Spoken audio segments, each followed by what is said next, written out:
What's up gamers, Dreamcastguy here, and currently it is 2020 and I still can't quite believe it. While we did get some good games to play in 2019, it is time for things to get even bigger and even better. To be perfectly honest, I don't think I've ever been as hyped as I am currently for 2020. We are getting so many just giant games, from crazy remakes to all new sequels, and the dawn of a fresh console generation. So today, for this Top 10 Thursday, what I want to do is try and talk about the games that we know are coming out in the next 12 months and see which ones that we definitely need to try out on my picks of the top 10 games we need to play in 2020. Number 10. Doom Eternal.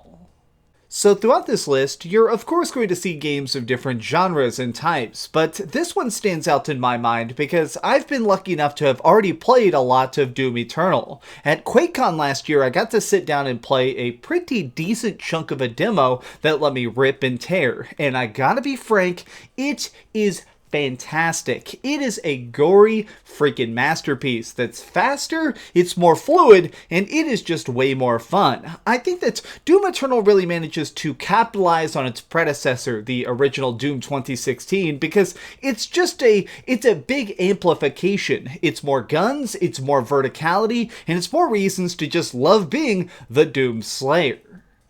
Number 9. Godfall.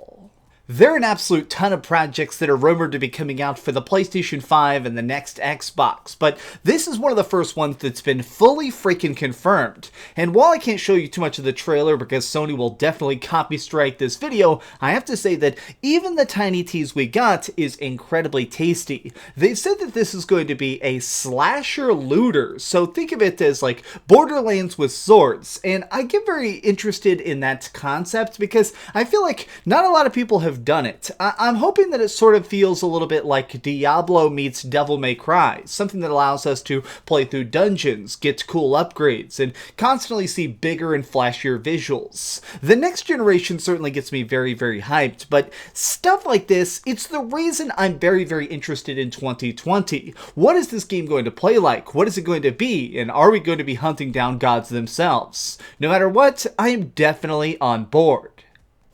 Number 8. Animal Crossing New Horizons. There are certain series that I've accidentally discovered very late, just by pure happenstance, and one is definitely Animal Crossing. While I played a lot of these as they were initially coming out, I only really got super invested in the franchise pretty recently with things like Animal Crossing New Leaf, and I'm excited for this new game because New Horizons seems to be trying to be the fresh start. It's going to have more ideas, more collectibles, more multiplayer, and more reasons to just play it. But additionally, it's going to be on the Nintendo Switch. I am in love with my Switch. I mean, to be quite honest, it's probably my favorite system that's out right now. So getting an ability to play a game for possibly hundreds and hundreds of hours, fishing, going out with my buddies, trying to do that next quest to pay off my debts. This looks like it's going to be very, very fun and hopefully opening up a new page for the Animal Crossing universe. Number 7. Ghost of Tsushima. It seems like each generation of systems we get has this rise and fall, times where you see this big burst of raw projects towards the beginning as people experiment with the new tech. We see that plateau as people begin to sort of get comfortable with this new hardware, and then towards the end, as they slope off, this is when there's less games coming out, but each one is very much a tiny masterpiece, a thing that manages to have the best graphics, the most innovation, and the most stuff that really kind of makes you sit there and just be flabbergasted that they managed to pull it off. And I am very curious to see what the heck Ghost of Tsushima ends up looking like. This is probably going to be the very last PlayStation 4 game, and to me that's certainly a reason to pay attention to it. Will it be the Batman Arkham Asylum combat we're hoping? Is it going to have like lots of slashing and combos and counters? Or what is it really going to play like? Is the story going to be as innovative as we hope? Or is this just going to be a flop? Right now we really can't tell, but I'm curious to see if this ends up being 2020's version of Days Gone. Is this going to be a PlayStation exclusive that ends up in the spotlight or ends up in the shade? I guess soon we're going to find out. Number 6. Halo Infinite.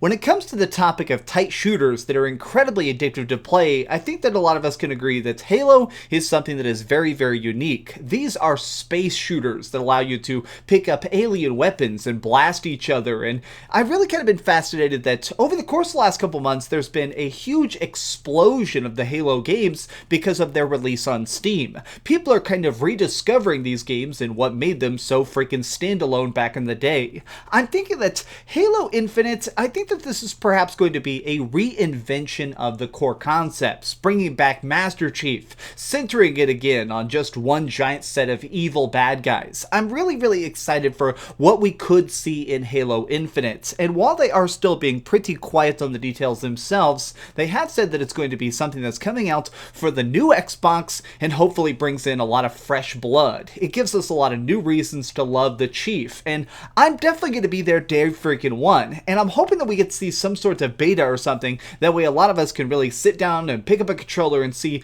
what makes this game so freaking great. Number 5. Phantasy Star 2.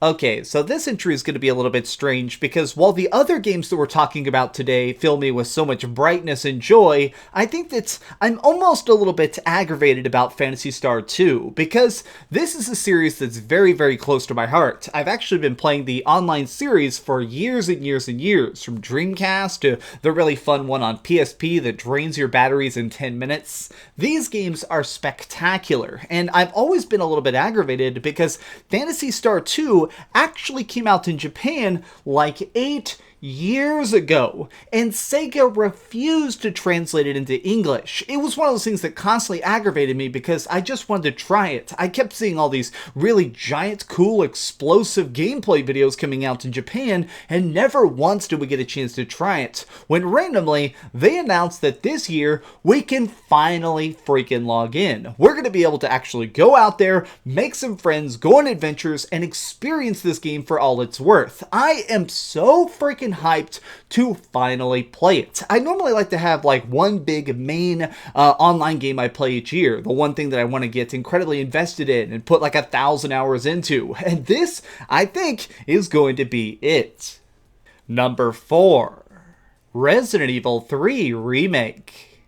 So my subscribers already know this, but I am completely obsessed with survival horror. It is a genre that is just so cool to me because I think it takes some of the most skilled developers to create. Being able to craft some really tumultuous terror and give us some really deep and really psychological frights, that to me is such an impressive task. And it's part of the reason that I've become very obsessed with the Resident Evil series. I've played all of these over and over again, and so I was very in love with the Resident Evil 2 remake. I think that it managed to be a very faithful recreation that expanded on the concepts. It made the fears even better, and honestly, I think the graphics were super groundbreaking. But I gotta say, I'm actually even more hyped for the Resident Evil 3 remake because I think a lot of people have never played Resident Evil 3. This is a little bit more of a retro hidden gem, so seeing this come back, I think that it's going to open up a lot of people's eyes to a new style of scares, which to me is very important.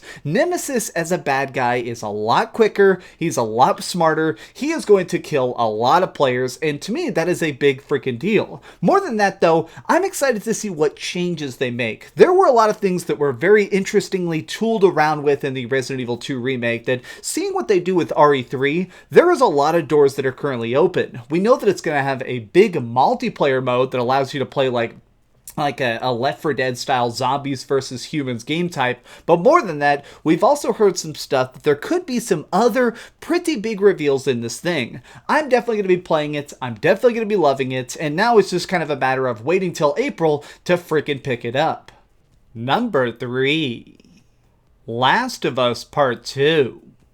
There's been this absolutely bizarre group that's randomly popped up in the last year or so who likes to say that Last of Us is overrated. They try and claim that this is an overhyped game because people just try and say that it's basically an interactive movie. And let me just say, I fully disagree with them. In my opinion, the original Last of Us is easily one of the greatest tales that has ever been written. It manages to convey really deep loneliness and heartbreak, and it really kind of tells something that's not supposed to be comfortable. It has some really good combat, it has giant scares and sneaking and explosions. It is a game that does so many small things right that adds together for something that is completely remarkable. And from what we've seen about the sequel, it looks like part 2 is going to be digging even deeper. Now, there's a lot of stuff about this that we don't quite know. Clearly, the developers Naughty Dog are trying to keep their secrets close to the vest, and I am totally eating that up. Where's this going to be? What time frame are we going to be playing in? There's a lot of stuff that we don't exactly have ascertained, but even still, I do think that just from the little bit we've seen so far, this is a strong contender for Game of the Year. Is it going to be great? I still don't quite know, but from what we've seen, I'm definitely ready for it. Number 2. The Final Fantasy VII Remake.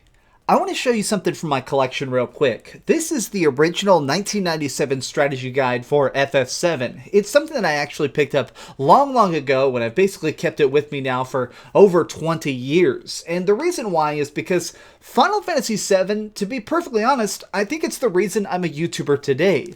This game blew my freaking mind. It managed to have plot twists, side quests. It managed to have a tale that made me feel conflicted at times about whether or not I should be killing Sephiroth. What are the Citra? It asked a lot of very hard questions and really kind of answered them. It was the first game that really made me question what I was playing. And for that reason, I think it made me kind of consider art and gaming in a totally different light. And it looks like the remake is turning that up to 1 million. So as of the recording of this video, there is a demo that's been leaked. It hasn't even been officially revealed yet, but there is a ton of gameplay that's being revealed showing just how many tweaks they've decided to make. The Final Fantasy VII Remake, to be perfectly clear, looks like a completely new game with all new story beats, completely new voice acting obviously, so many giant changes that get me so freaking hyped. I almost want to give it number 1. I almost want to do it,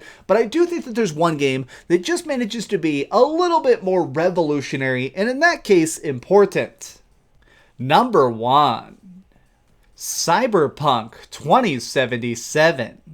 There have been certain titles that when they were released kind of influenced the entire gaming industry. Things like Zelda inventing save files, things like Skyrim kind of creating a massively mainstream appeal to fantasy. There are games that when they come out create like an explosion and a shockwave where everything around it is so irrevocably changed that you kind of just have to admire it. And I truly believe that this could be that. Cyberpunk 2077 looks to be an incredibly interesting landmark in RPG mechanics. It looks like you really will be able to just walk anywhere, talk to anyone. There could be hundreds, if not thousands of little tiny things to do, from side quests, being able to actually blow things up. Now, I'm just blowing my mind. They have done an hour-long release so far where they just basically played the game and blew up stuff and kind of upgraded their own cybernetic enhancements. And of course, it's going to have Keanu freaking Reeves, Mr. Breathtaking himself.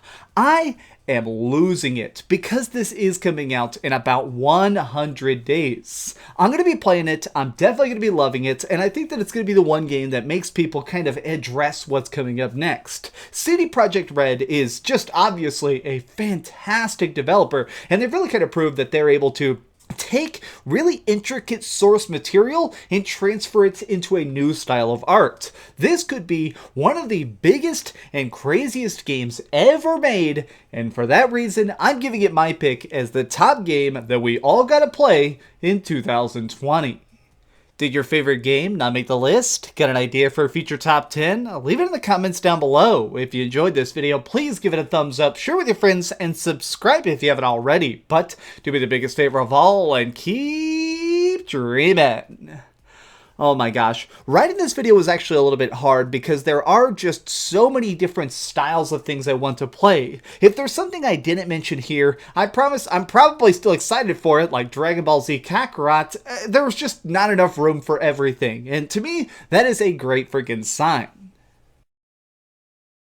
Thanks so much for watching that video. If you want to see something else, you can always click this link to see what I put up last, or, subscribe and see what's coming up next. Also, I promise that whatever I do, it'll try not to suck.